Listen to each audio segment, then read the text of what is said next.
Hello दोस्तों, तो कैसे हैं आप लोग। हमारे यहाँ लोकल मार्केट में जब भी कोई कारोबार शुरू किया जाता है तो पहले ही कह दिया जाता है भाई पार्टनरशिप मत करना, वरना आखिर में सिर्फ जलालत ही बचती है। ये रिश्ता क्या कहलाता है। इसलिए जब भी करो तो सोल ट्रेडरशिप करो।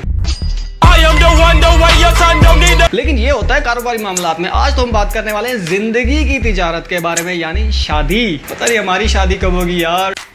दोस्तों, शादी एक बड़ा पवित्र पकीज़ा रिश्ता है। ज्यादा टाइम वेस्ट किए बगैर हम चलते हैं मुद्दे की तरफ। चलो। मलाला बाजी लिखती हैं कि I don't understand why people get married, why can't we live together as partners without marriage. बाजी कहती है कि मुझे नहीं पता लोग शादी क्यों करते हैं जबकि साथ पार्टनरशिप की जा सकती है। मतलब कैसे पार्टनरशिप, क्या होगा ये। तारा जी आप चाट लोगे?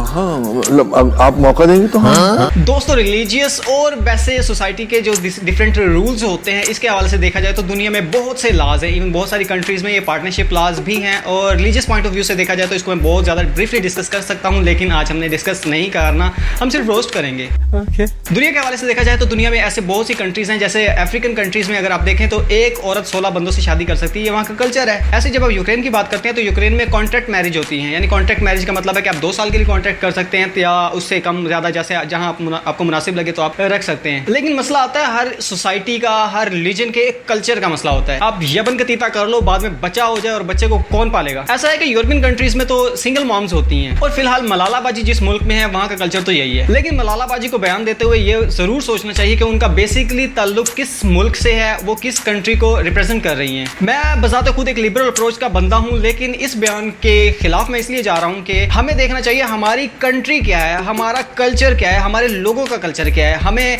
अपनी सोच को जरूर बताना चाहिए, नो डाउट, लेकिन बताना चाहिए कि हमारी कंट्री में ऐसा कल्चर नहीं है और ये इसमें कुछ फायदे भी हैं, नुकसानात भी हैं। सिर्फ ऐसा नहीं है कि सिर्फ इसके नुकसानात हैं, फायदे भी हैं। कितने शानदार विचार रखते हैं। आपने वो सुना होगा ना, फ्रेंड्स विद बेनिफिट्स।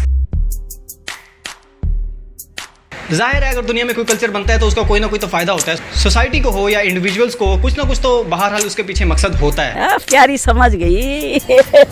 मैं मलाला को बिल्कुल डिफेंड नहीं कर रहा, लेकिन एक कॉमन सेंस की बात बता रहा हूँ कि आप सोचे जिस दौर में जंगलों में लोग रहा करते थे तो उस वक्त निकाह क्या होता होगा। उस वक्त भी तो लोगों ने बच्चे पैदा किए और सारा कल्चर बनाया। फिर ये डेवलप होती है, सोच डेवलप होती है, सोसाइटी डेवलप होती है और इसको कहते हैं सिविलाइजेशन। लेकिन आज जिस दुनिया में हम रह रहे हैं ये एक सिविलाइज्ड दुनिया है। आज हर सोसाइटी की नॉर्म्स एंड वैल्यूज हैं। आज के इंसान को कम से कम आज के इंसान में और आज से हजारों साल पहले वाले इंसान में फर्क तो रखना चाहिए। एटलीस्ट हमने जो इतना सफर तय किया, इर्तिका का सफर तय किया है, उसमें कुछ ना कुछ फर्क तो दिखाना चाहिए। इतने तेजस्वी लोग हैं हमारे पास। और ये फर्क वाजे होता है हमारी नॉर्म्स एंड कल्चर से, हमारी वैल्यूज से, कि हम किस चीज को क्या प्रायोरिटी देते हैं और हमारी जिंदगी में क्या चेंजेस आई है। जैसे टेक्नोलॉजी बहुत सारी जिंदगी में चेंजेस ले आती है, इसी तरह से रिलीजन लेके आता है, थॉट्स लेके आती है, साइकोलॉजी लेके आती है, फिलोसफी लेके आती है। तो आज की दुनिया में ये सब नहीं चलता। और किस किस ने किया वो बता दो। वैसे मुझे इस तरह के कल्चर से कोई प्रॉब्लम नहीं है क्योंकि मेरी तो वैसे ही शादी नहीं होनी। क्यों, तेरा है नहीं क्या?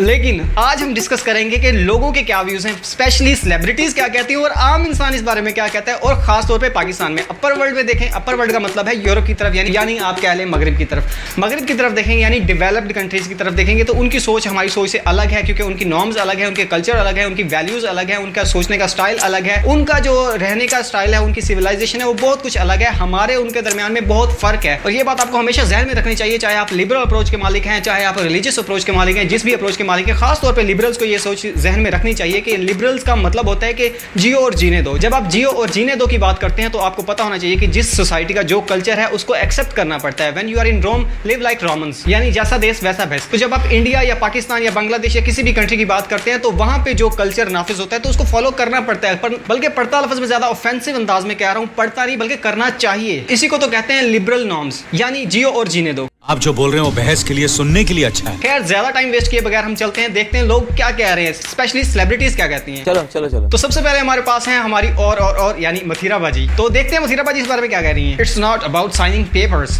You ant buying a plot, निकाह इज सुन्ना and my vote is for निकाह। मथीरा स्कूल्स मलाला। मथीरा बाजी ने एक लॉजिकल बात कही है कि जब हम एक प्लॉट भी खरीदते हैं तो उसके लिए भी पेपर साइन करते हैं, तो निकाह में क्या मौत पड़ रही है भाई। इस सज्जन को क्या तकलीफ है भाई। और वैसे भी निकाह तो एक सुन्नत है।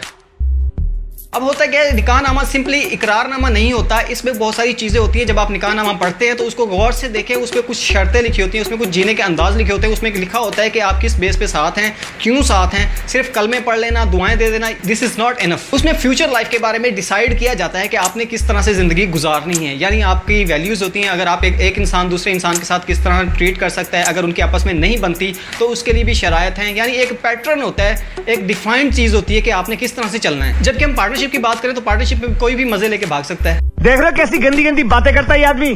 खैर, उसके बाद हमारी नई नई रिलीजियस अप्रोच को हासिल करने वाली, यानी रिलीजियस अप्रोच में यहाँ पहुँचने वाली बंदी, थोड़ा ऊपर हो गया ना, यहाँ पहुँचने वाली बंदी राबी पीरजादा क्या कहती हैं इस बारे में? राबी कहती हैं, बहन मैंने मौसीकी छोड़ दी है, मगर आपको देख के नुसरत फतेह अली खान मरहूम याद आ गए। क्या से क्या हो गए देखते देखते। हम मुसलमान गालियाँ या फसक बातें नहीं करते, सिर्फ उम्मीद करते हैं कि अगर दीन का कल्चर नहीं पसंद तो दीन को रिप्रेजेंट मत करें। अल्लाह हम सबको हिदायत दे, कोई मुकम्मल नहीं। पता नहीं ये राबी पीरजादा ने खुद लिखा है या उनके नाम से ये पब्लिश किया गया है। बहरहाल एक बात बताता चलूँ कि मलाला किसी भी रिलीजन को रिप्रेजेंट नहीं कर रही हैं, उसका अपना पॉइंट ऑफ व्यू है, उसकी अपनी सोच है जो उसने कहा। हाँ, ये आप कह सकते हैं कि वो एक कंट्री को रिप्रेजेंट कर रही है। बहरहाल जिस जगह पे वो है वहाँ पे उसको उसकी कंट्री की वजह से पहचाना जाता है। इससे आगे एक बहुत ही बड़ी शहादत मौसूल हुई है और वो शहादत है वीना मलिक की।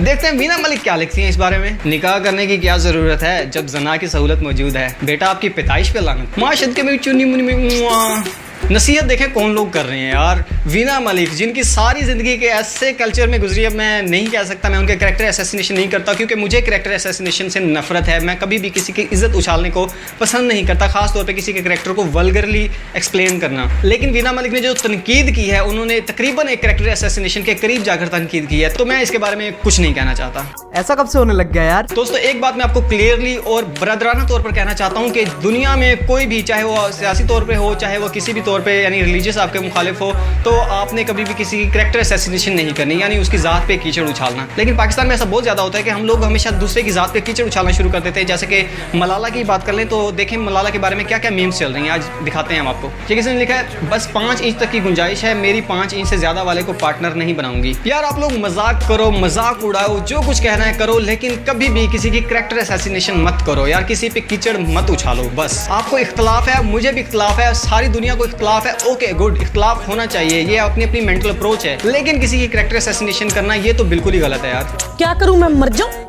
जैसे ये ज़हरा जबी लिखती हैं, मैंने तो पहले ही कहा था ये गोरों और कालों की शुगर बेटी बन चुकी है और इसे ज्यादा डैश का चस्का लग चुका है और अब इसके एक से गुजारा नहीं होगा। अब जो बंदी मलाला की कैरेक्टर असैसिनेशन कर रही है, सिर्फ उस बंदी की प्रोफाइल देख ले, उसकी बायो देख ले कि वो खुद अपने बारे में क्या कहती है। अयाश लड़की, फहश, शहवतजादी, लेस्बियन, हिजाबी, ओपन माइंडेड। बाकी सब चीज़ों को तो आपको पता ही होगा, लेकिन शहवतजादी का मतलब आपको मैं बता दूं अगर किसी को नहीं पता तो। शहवतजादी कहते हैं जिसको कीड़ा हो वो वाला, यानी जिसका सब्र लबरेज हो जाता है बार बार, जो कहता है कि बस चलता रहे काम और कोई ना कोई आता रहे और काम चलता रहे।